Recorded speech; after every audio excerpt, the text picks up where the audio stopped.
మన ఇండియాలో రోడ్స్ ఎక్కడ చూసినా గుంతలు గుంతలుగానే ఉంటాయి కదా. రోడ్ వేసిన కొన్ని నెలలకే గుంతలు పడుతుంటాయి. కానీ మన ఇండియాలో ఒక రోడ్ ఉంది. ఆ రోడ్డు గత 40 సంవత్సరాలుగా ఒక్క గుంత కూడా పడలేదు. బట్ అలాంటి రోడ్స్ మన గవర్నమెంట్ ఎందుకు నిర్మించట్లేదని తెలిస్తే మీరు నిజంగా ఆశ్చర్యపోతారు. మనం తినే ఫుడ్ మీద ఈగలు వాలటం చూసే ఉంటాం కదా. కానీ అవి ఫుడ్ మీద వాలినప్పుడు ఏం చేస్తాయో తెలిస్తే ఇంకా జన్మలో మళ్ళీ ఈగలు వాలిన ఫుడ్ని తినరు. నార్మల్గా ఎయిడ్స్ అండ్ క్యాన్సర్ లాంటి వాటికి అసలు ట్రీట్మెంట్ అండ్ మెడిసిన్ ఏం లేదు కదా. సేమ్ అలానే ఈ కొత్త డిసీజ్కి కూడా మెడిసిన్ లేదు. అది లివర్కి సంబంధించిన డిసీజ్. ఈ మధ్య ఈ డిసీజ్ చాలా ఎక్కువైపోతున్నాయి. ఆ డిసీజ్ ఏంటో మీకు తెలుసా? మనం పొలంలో వెళ్తున్నప్పుడు కానీ లేదా మట్టిలో వెళ్తున్నప్పుడు కానీ మీకు డైమండ్ దొరికితే ఎలా ఉంటుంది? చాలామంది దీనికోసమే అదే పనిగా సెర్చ్ చేస్తుంటారు. అదే కంప్లీట్గా డైమండ్స్తో ఒక ప్లానెట్ ఉంటే ఎలా ఉంటుందో ఒక్కసారి ఊహించుకోండి. ఆ ప్లానెట్ నిజంగా మన యూనివర్స్లో ఉంది. ఇలాంటివి వింటుంటేనే చాలా థ్రిల్లింగ్గా ఉంది కదా.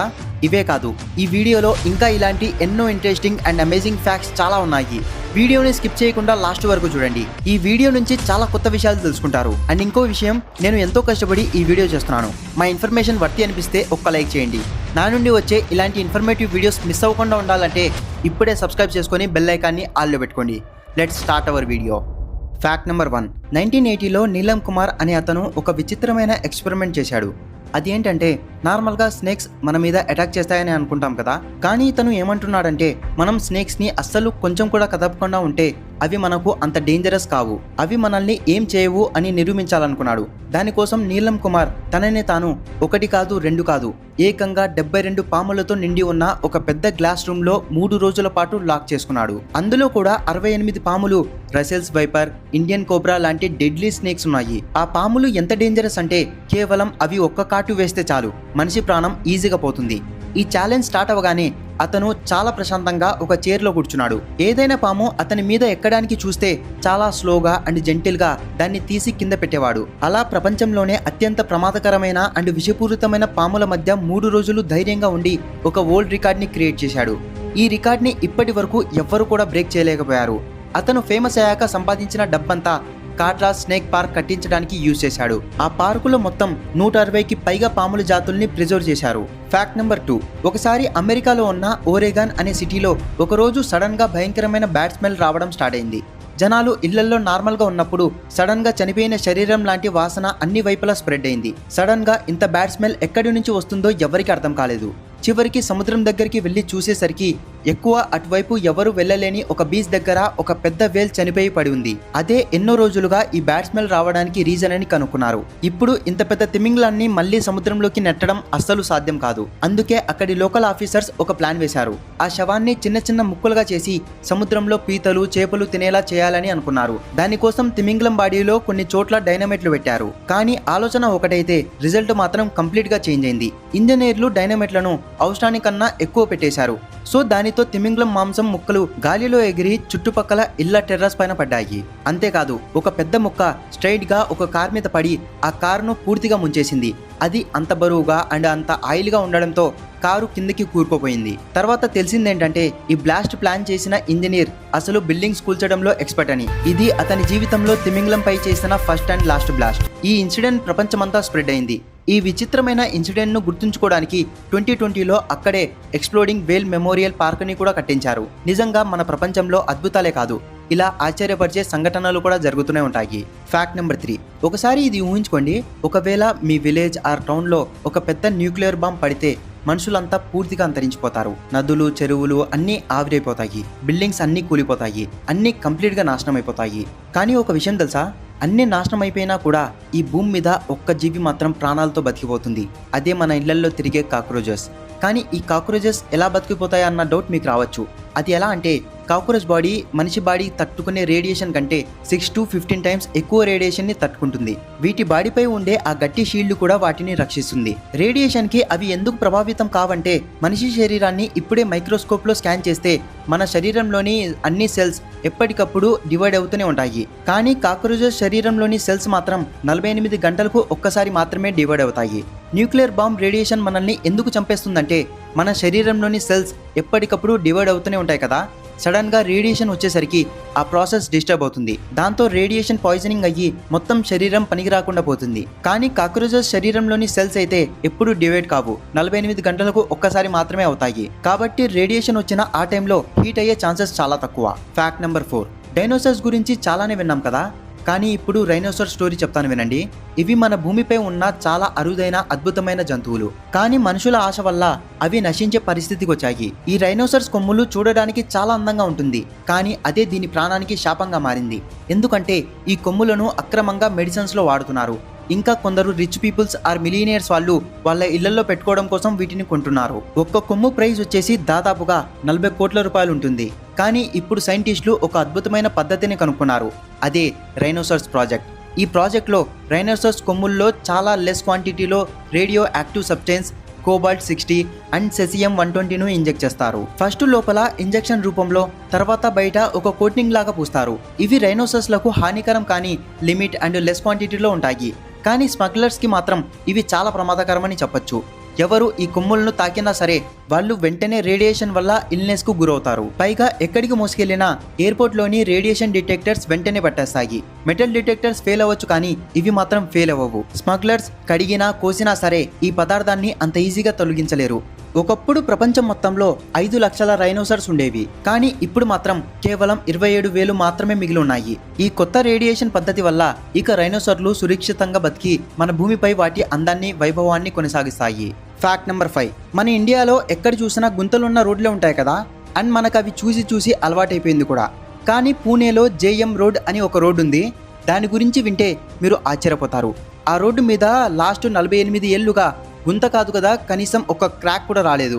మరి ఇంత అద్భుతమైన రోడ్డుని ఎవరు కట్టారనుకుంటున్నారు? 1976లో రెకాండో అనే ఒక కంపెనీ కట్టింది. ఆ కంపెనీని 2 పార్సీ బ్రదర్స్ లీడ్ చేసేవారు. వాళ్ళు ఈ రోడ్డు కట్టేటప్పుడు ఎంత కాన్ఫిడెన్స్గా ఉన్నారంటే, మళ్ళీ 10 ఇయర్స్లో ఈ రోడ్డుకి ఏమైనా అయితే మేము ఫ్రీగా రిపేర్ చేస్తామని పూణే గవర్నమెంట్కి ఒక లెటర్ కూడా రాసిచ్చారు. 10 ఏళ్ళు అయిపోయాయి, 20 ఏళ్ళు అయిపోయాయి, 30 ఏళ్ళు అయిపోయాయి, 40 ఏళ్ళు దాటిపోయాయి, కానీ ఆ రోడ్డుకి మాత్రం ఏమి కాలేదు. ఇక్కడే అసలైన ట్విస్ట్ ఉంది. ఇంత మంచి రోడ్డు కట్టిన ఆ రెకాండో కంపెనీకి ఆ తర్వాత మళ్ళీ ఎప్పుడు ఒక్క ప్రాజెక్ట్ కూడా రాలేదు. ఎందుకో మీరే ఆలోచించండి. రోడ్లు బాగుంటే వాటిని రిపేర్ చేసే పని ఉండదు కదా, సో రిపేర్ టెండర్స్ రావు, మళ్ళీ డబ్బులు సంపాదించే అవకాశం ఉండదు.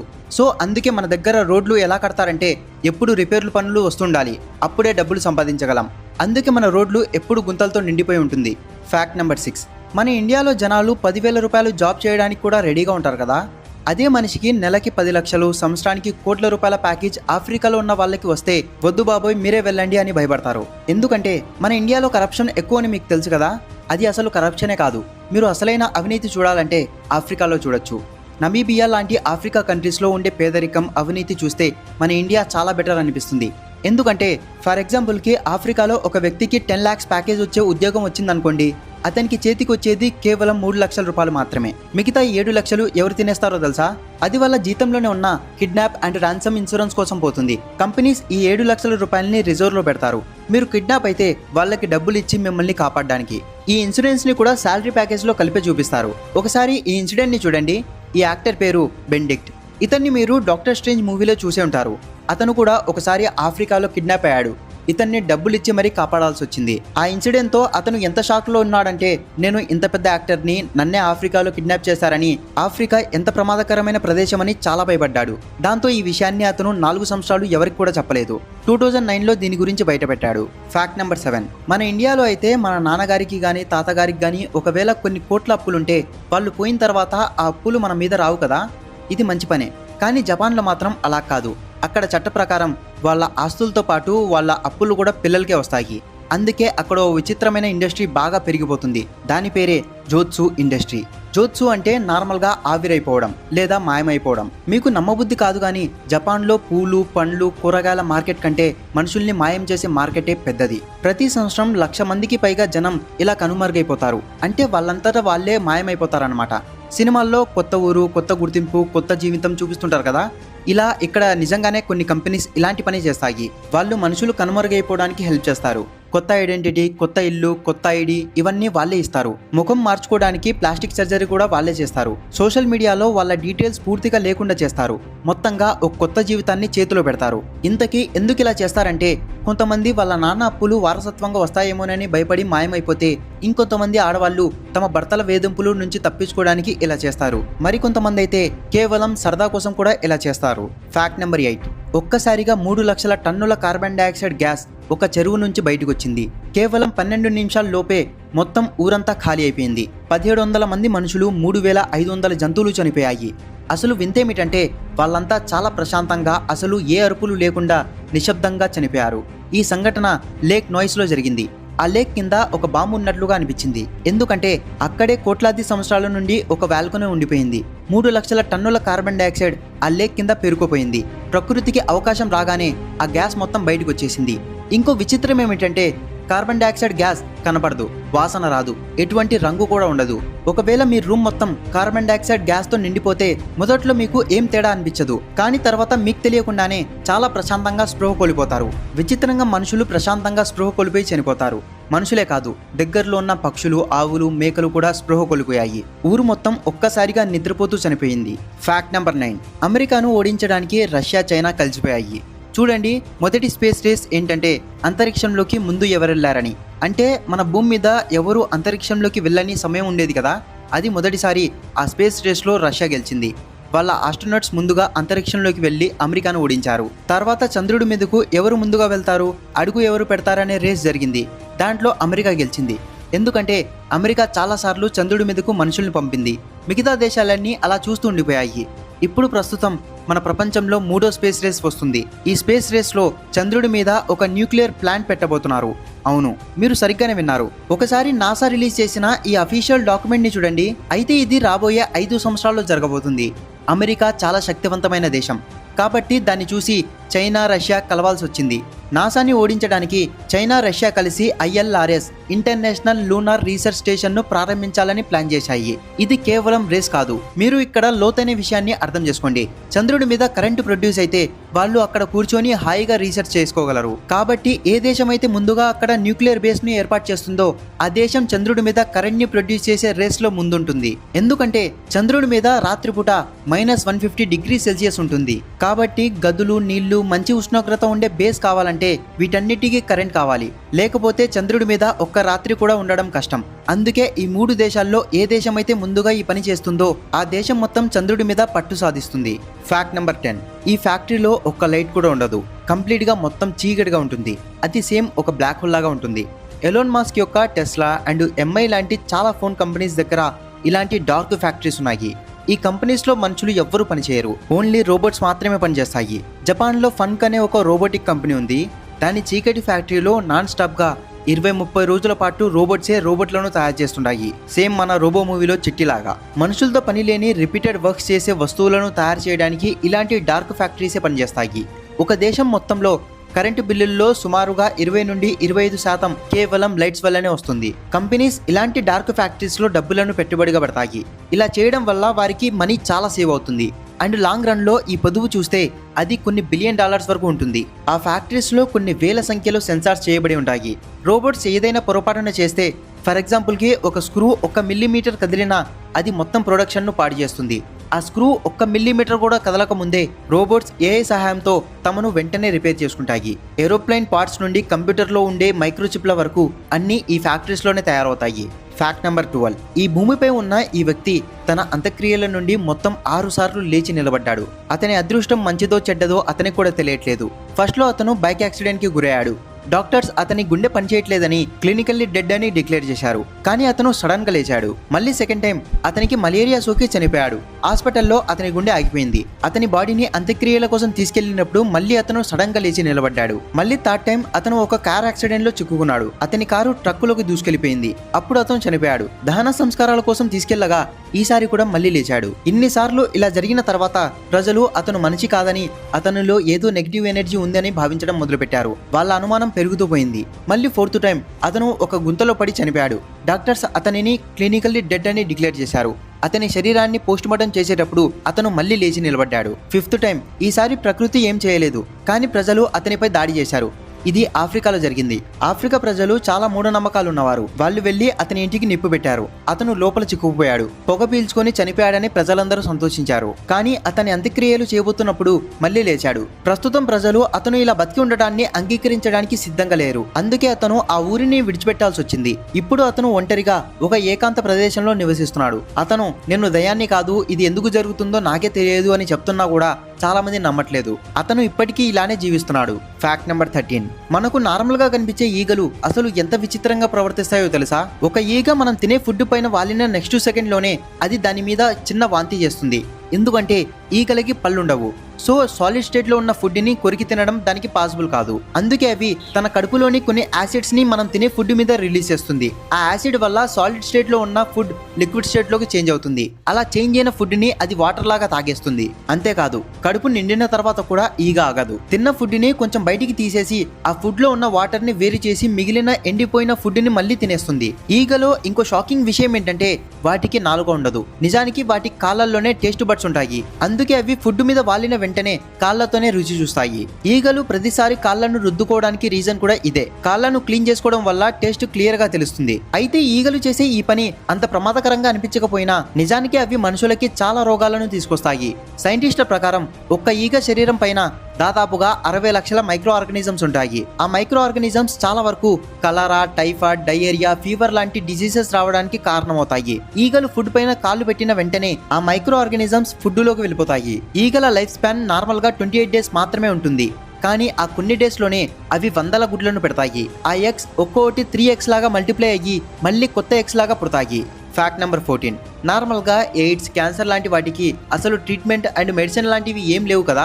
సేమ్ అలానే ఈ కొత్త డిసీజ్కి కూడా మెడిసిన్ లేదు. ఇది ఒక లివర్ రిలేటెడ్ డిసీజ్. దాని పేరు లివర్ ఫ్యాబ్రియోసిస్. ఇది చాలా ప్రమాదకరమైన డిసీజ్.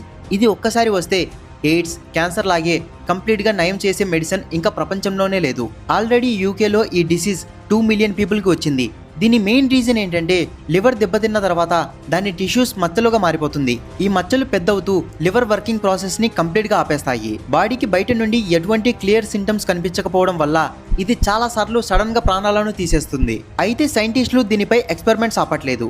యూనివర్సిటీ ఆఫ్ సండర్లాండ్ కి చెందిన డాక్టర్ మరియా టెడ్సా అండ్ ఆమె టీం రీసెంట్ గా DR3 అండ్ FDR2 అనే కొత్త మందులను డెవలప్ చేశారు. ఈ మందులను హ్యూమన్ లివర్ టిష్యూస్ పైన టెస్ట్ చేసినప్పుడు డిసీజ్ పెరుగుదల తగ్గడం గమనించారు. అయితే లివర్ ని కంప్లీట్ గా దాని ఓల్డ్ స్టేట్ కి తీసుకురావడంపై ఇంకా స్టడీస్ జరుగుతున్నాయి.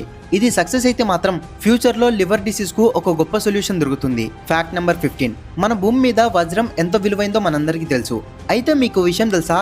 స్పేస్ లో ఒక ప్లానెట్ మొత్తం డైమండ్స్ తో కప్పబడి ఉంది. ఆ ప్లానెట్ పేరు డైమండ్ ప్లానెట్.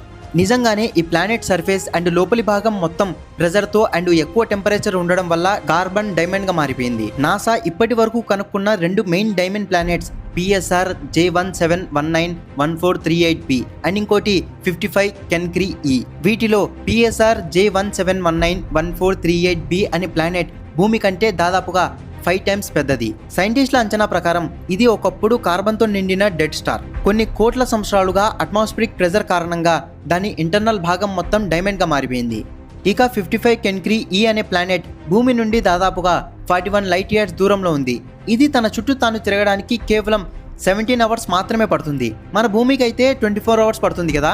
అంటే ఇది రోజుకి 3 times sunrise and sunset ని చూస్తుంది అనుకోవచ్చు. ఇంకా షాకింగ్ థింగ్ ఏంటంటే ఈ ప్లానెట్ లో దాదాపుగా 3వ వంతు భాగం కంప్లీట్ గా డైమండ్స్ తో కప్పబడి ఉంటుంది.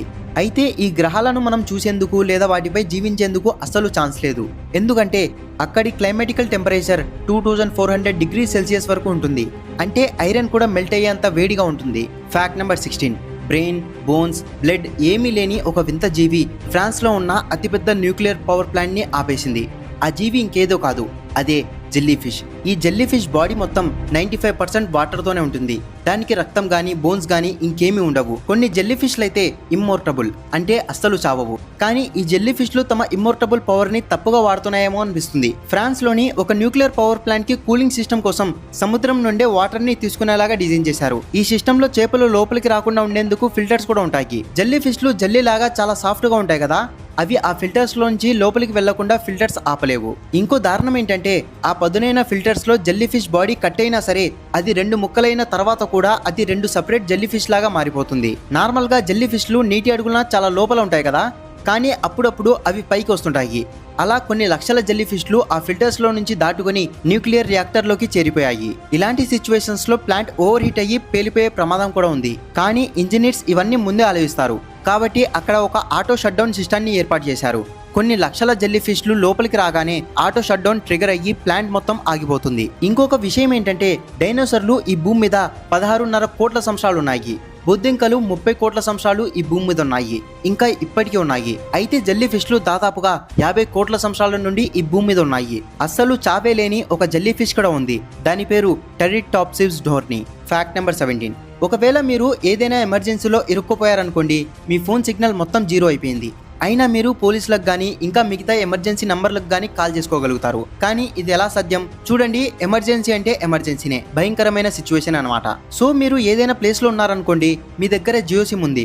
ఇప్పుడు మీరు కొండల్లో ఉన్నా లేదా నిర్మానుష్యమైన ప్లేసెస్లో ఉన్నా జియో సిమ్ పనిచేయకపోతే దీని అర్థం మిగతా కంపెనీలు ఎయిర్టెల్, బిఎస్ఎన్ఎల్ లాంటి సిగ్నల్స్ రావట్లేదని కాదు. ఇప్పుడు గవర్నమెంట్ ఒక రూల్ పెట్టింది, ఏదైనా ఫోన్ నుండి ఎమర్జెన్సీ నంబర్ డైల్ చేస్తే, అంటే పోలీస్, అంబులెన్స్ నంబర్స్ లాంటిది, మీ ఫోన్ కేవలం మీ జియో సిమ్ నెట్వర్క్ ని మాత్రమే వాడదు, దానికి ఏ నెట్వర్క్ దొరికితే అది పట్టుకుంటుంది. ఫర్ ఎగ్జాంపుల్ కి ఆ ప్లేస్ లో జియో స్ట్రెంత్ 0 ఉండొచ్చు, కానీ ఎయిర్టెల్ సిగ్నల్ ఉండొచ్చు, అప్పుడు మీరు దాంతో కాల్ చేసుకోగలుగుతారు. ఇక ఇదంతా వదిలేయండి, మీ ఫోన్లో అసలు సిమ్ లేకపోయినా కూడా మీరు కాల్ చేసుకోగలుగుతారు. ఒకసారి సిమ్ తీసేసి చూడండి, 112 లాంటి ఎమర్జెన్సీ నంబర్లకు మీరు కాల్ చేసుకోగలుగుతారు. ఎందుకంటే ఫోన్కి రేడియో వేవ్స్ రిసీవ్ చేసుకోవడానికి సిమ్ అవసరం లేదు.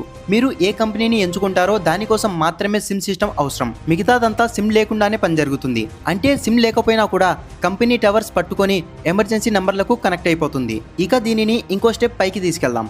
కాల్ చేయాలంటే ఏదో ఒక నెట్వర్క్, ఎయిర్టెల్, జియో లాంటి ఏదో ఒక సిగ్నల్ ఉండాలి కదా. కానీ మీరు సముద్రం మధ్యలో ఉన్నారనుకోండి, అక్కడ ఏ కంపెనీ ఉండదు.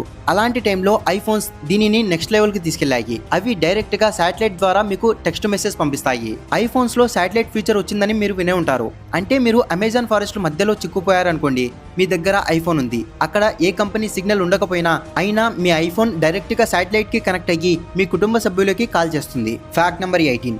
చైనా వాళ్ళు ఒక డూప్లికేట్ సూర్యుడిని తయారు చేశారు, అది కూడా ల్యాబ్ లోపల. వాళ్ళు దాన్ని 17 మినిట్స్ పాటు ఆన్ చేసి ఉంచడంలో గట్టిగా సక్సెస్ అయ్యారు. ఈ ప్రయోగం ఎక్స్పెరిమెంటల్ అడ్వాన్స్డ్ సూపర్ కండక్టింగ్ టొకామాక్ అనే ల్యాబ్ లో జరిగింది. ఈ డూప్లికేట్ సూర్యుడి ఉష్ణోగ్రత 100 మిలియన్ డిగ్రీ సెల్సియస్ ఉంది. ఇది నిజమైన సూర్యుడి ఉపరితలం కంటే చాలా ఎక్కువ. సన్ సర్ఫేస్ మీద 5000 డిగ్రీ సెల్సియస్ ఉంటుంది, అండ్ సూర్యుడి కోర్ 15 మిలియన్ డిగ్రీ సెల్సియస్ ఉంటుంది. దానికంటే కూడా ఇది దాదాపుగా 8 టైమ్స్ ఎక్కువ. ముందు 10-15 సెకండ్స్, తర్వాత 2-3 మినిట్స్ ఆన్ చేశారు, కానీ ఇప్పుడు 17 మినిట్స్ పాటు ఆన్ చేసి ఉంచడంలో సక్సెస్ అయ్యారు. ఇది నిజంగా ఒక అద్భుతం. నిజమైన సూర్యుడిలాగే న్యూక్లియర్ ఫిషన్ ద్వారా శక్తి ప్రొడ్యూస్ అవుతుంది, అంటే ఆటమ్స్ ఒకదానితో ఒకటి కలిసిపోతాయి. ఇది హైడ్రోజన్ ఆటమ్స్ తో నడుస్తుంది. హైడ్రోజన్ అనేది నీటిలో, మన శరీరంలో, సముద్రపు నీటిలో, ఇలా ఎక్కడ పడితే అక్కడ ఉంటుంది. ఈ టెక్నాలజీతో అంతులేని క్లీన్ శక్తిని ప్రొడ్యూస్ చేయొచ్చు. హైడ్రోజన్తో వచ్చే శక్తి పక్కా క్లీన్గా ఉంటుంది, ఇందులో అస్సలు స్మోక్ రాదు. కొరియా ఇంకా యూరోప్ శాస్త్రవేత్తలు కూడా ఈ డూప్లికేట్ సూర్యుడిని తయారు చేయడానికి ప్రయత్నించినా కూడా చైనా మాత్రం ఈ టెక్నాలజీని నెక్స్ట్ లెవెల్కి తీసుకెళ్ళింది. Fact number 19. ఇండియాలో ధనవంతులు ఎలాంటి కార్లైనా కొనగలరు, కానీ బుగాటిని మాత్రం అస్సలు కొనలేరు. ముఖేష్ అంబానీ ప్రైవేట్ ఐలాండ్ని కొనగలడు, ప్రైవేట్ స్పేస్ స్టేషన్ని కూడా కొనగలడు, కానీ బుగాటిని మాత్రం అస్సలు కొనలేడు. అదెందుకంటే అవి కార్లు కావు, అవి రాకెట్లు. ఒక ప్రైవేట్ జెట్ ఇంజన్ ఆ కారులో వాడతారు. ఫస్ట్ రీజన్ వచ్చేసి గ్రౌండ్ క్లియరెన్స్. బుగాటికి రోడ్డుకి మధ్య కొంచెమే గ్యాప్ ఉంటుంది. మన ఇండియాలో ఎక్కడ చూసినా గుంతలున్న రోడ్లే ఉంటాయి. అయినా సరే ఇండియాలో గ్రౌండ్ క్లియరెన్స్ ఉన్న అఫీషియల్ లా, అంటే హోమోలోగేషన్ రూల్ ప్రకారం బుగాటి ఇండియాకి అస్సలు రాలేదు. సెకండ్ రీజన్ వచ్చేసి దీని ఇంజన్. ఇండియాలో పొల్యూషన్ కు సంబంధించిన చాలా కఠినమైన రూల్స్ ఉంటాయి, BS6, BS7 లాంటివి. కానీ బుగాటి కార్స్ లో ఒక 16 సిలిండర్స్ ఇంజన్ ఉంటుంది. సో అది ఒక జెట్ ఫ్యూయల్ లాగా నడుస్తుంది. పొల్యూషన్ లెవెల్స్ గురించి అస్సలు పట్టించుకోదు ఆ ఇంజన్. దీని అర్థం ఏంటంటే బుగాటి కంపెనీ భారతదేశం మార్కెట్ కోసం మాత్రమే ప్రత్యేకంగా ఒక కారుని డిజైన్ చేయాలి, కేవలం ఇండియన్ మార్కెట్ కోసం మాత్రమే. కానీ ఆ కంపెనీ అలా చేయదు. పోనీ ఎవరైనా బుగాటిని ఇంపోర్ట్ చేసుకోవాలనుకుంటే, అంటే సరదాగా కొనాలనుకునే వాళ్ళు తీసుకుంటారనుకోండి, దానికి 200% ట్యాక్స్ కట్టాలి. అప్పుడు 35 crores ఉన్న కారు 70 crores అవుతుంది. అంటే ఆ డబ్బులతో 10 రోల్స్ రాయిస్ని కొనొచ్చు. అందుకనే భారతదేశంలో ఎంత డబ్బున్నా సరే బుగాటి కార్ని అస్సలు కొనరు. ఓకే ఫ్రెండ్స్, ఈ మొత్తం వీడియోలో మీకు నచ్చిన ఫ్యాక్ట్ ఏందో కింద కామెంట్ చేయండి. ఇలాంటి ఇంకా చాలా ఇంట్రెస్టింగ్ ఫ్యాక్ట్స్ కోసం మన ఛానల్ని వెంటనే సబ్స్క్రైబ్ చేసుకోండి. ఇలాంటి ఇన్ఫర్మేటివ్ వీడియోస్ మన ఛానల్లో పోస్ట్ చేస్తుంటాను. నేను వీడియో పెట్టిన వెంటనే మీ దాకా రావాలంటే కింద కనిపించే బెల్ ఐకాన్ని ఆల్లో పెట్టుకోండి. Thanks for watching. This is Imtiaz signing off. Bye.